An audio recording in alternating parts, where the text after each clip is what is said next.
Howdy everyone, Pocho here with an Age of Magic video, and in today's video we're doing the Hero Spotlight for Superia, the new melee damager to the game from the new faction, the Chaos Spawn. She is the first hero to be released from this faction, and we'll slowly be introduced to all of them soon enough. So we'll go over her stats, her abilities, jump into Arena and have a bit of a play with her and see how she could potentially be used.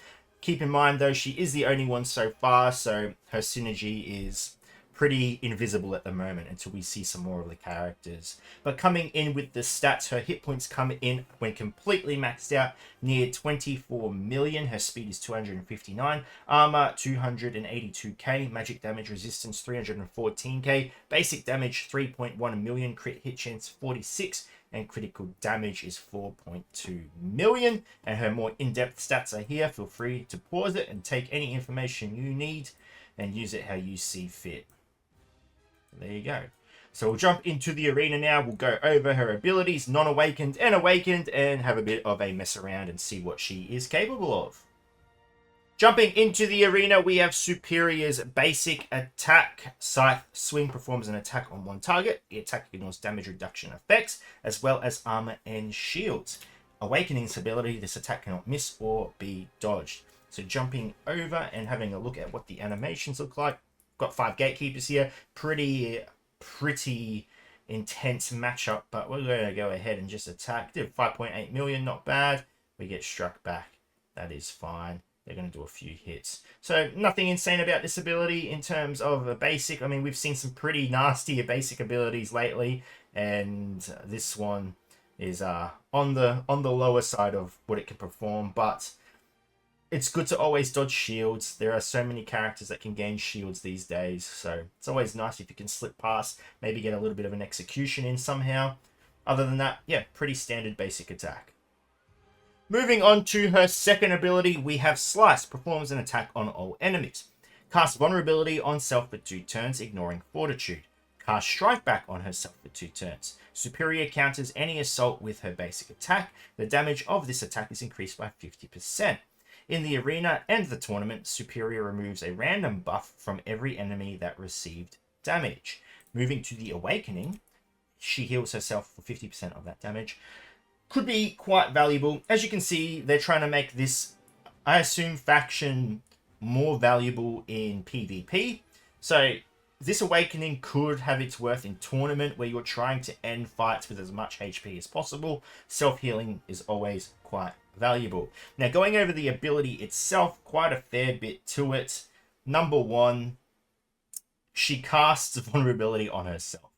I think this is the first hero that can do that. Very interesting. Ignoring Fortitude, of course. It would be ridiculous if she could fortify a debuff she's putting on herself. Now, you're probably wondering, why is she doing that to herself? It's obviously because she gets Strike Back on herself as well for 2 turns. So let's have a look at the animation of the ability before I forget. So we're going to go ahead and cast it. She spins around, strikes. Okay, fairly nice. And as you can see, she's got the 2 effects on her, Vulnerability and Strike Back. Now, little bit of an AI tutorial for everyone. What is the purpose of this ability? Now, I don't know how the faction synergy is going to work. I really don't. I'm just going to assume from this point. The way the AI works is if there's 5 heroes on a team, your tank, and then 4 others. If that tank casts Taunt, the enemy cannot attack anyone else but that Taunt, minus any special effects or abilities to bypass. If it was a team with no special effects, they would be forced to attack that tank. Now, the AI generally does not aim for a tank. It is one of their last targets. They will aim any other hero apart from the tank. So taunts are valuable in that sense because the AI forces them to attack the tank. Now, in this sense, if the tank for this faction taunts and Superior is able to cast the Vulnerability on herself, the AI is going to see her as the weaker target and then go ahead and attack her over the tank. Now, this is going to allow her to strike back, get a fair amount of damage out. Now, we can go ahead and have a look at that right now. I'm going to just go ahead and use a basic attack here. That will give the gatekeepers their turn. We'll speed this up. As you can see, they're all going to strike her, and she will... Okay, so dodges will not get the strike back. That's standard, and she's going to hit back. Now, as you can see, gatekeepers... I mean, a bunch of gatekeepers did more than half of her HP. Don't take that as her being weak in any sense. Remember, this is her by herself. She's not influenced by any leadership abilities or passives or buffs that any other hero can give to her. So as a standalone character, she's not going to be anything special, but when you start to incorporate those other things, I doubt she's going to take that much damage. But there you go, there's the strike back. It could get a bit of use. Like I said, the AI is going to force target her if the options are only the tank or her. So I can guess that the tank is going to have some type of taunt, or the team is going to have some way to get taunt on the tank.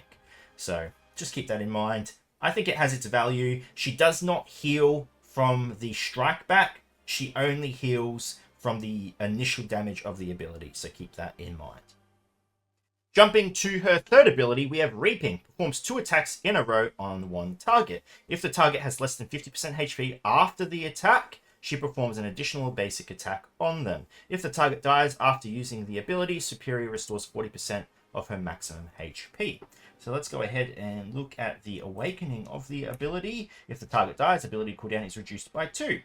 Fairly nice. I think it has a potential to do a lot of damage. Like I said, we have no influence on other characters of the faction, so there is potential that she's going to have damage increase from other heroes from the team. So let's jump in, pick one of the gatekeepers. Any gatekeeper. Is this your gatekeeper? Knew it. Okay, so we're going to go ahead and bang. Pretty decent damage, and she comes through with the basic. So nearly took out a gatekeeper on her own. These are maxed out gatekeepers as well, just in terms of if you want to know HP. We did a quiz the other day. I think the max gatekeeper's HP is like 19 million. So she did, I want to say 17 million, 18 million damage there. So yeah, fairly nice, fairly decent damage. Like I said, not influenced by anything from anyone else in her faction yet. So this ability could be very, very dangerous. Awakening it, yeah, I mean, it's up to you. Again, there could be influence from other characters that reduces cooldown as well. We've seen it before, so who knows, you could be getting this ability out quite quickly. You're essentially trying to use it as an execution. Doesn't matter if you don't, it's still going to do a lot of damage, but if you could use it as an execution, it's going to be ready to use fairly quickly. So just keep that in mind. Checking out Superia's passive, we have Pride. 50% damage increase against enemies who have more than 60% HP. Damage received from dot effects is reduced by 70%. Targets with less than 60% HP remaining are selected, ignoring stealth, provocation, and mockery. When Superia takes damage, she receives a buff that adds a 25% damage bonus to her next attack. The buff is removed after the attack, stacking limit 6. Superia receives 50% less damage in the arena and the tournament. This effect cannot be removed. Going into her awakening, at the end of the turn, she receives 15% initiative for every debuff on self. So I think out of all her awakenings, this one and the healing one, I think are pretty valuable. But this one, yeah, there are a lot of factions that apply debuffs. It is insane how many some of them can apply. This could make her a weapon. So she's obviously being built for PvP. That is for sure. Take less damage in tournament and arena. She's got her cooldown reduction for executing heroes. She does more damage when they're above 60% HP. She can bypass taunts, provocations, and mockery. Doesn't matter as long as the target is less than 60% max HP. So all in all, she's built as an execution hero. She's there to try and eliminate targets as fast as possible. Now, yeah, so ignore stealth. So characters like Eva, who quite frequently and easily put herself into stealth, if she's below 60% HP, you can bet your ass that Superia is going to gun for her, that's for sure.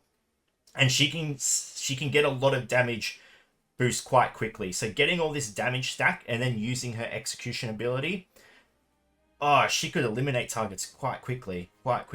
And then, again, as much as there's a lot of heroes that can apply debuffs, there's a lot of heroes as well that do AoE damage, so she can get stacks quite quickly. Take the Goose, for example.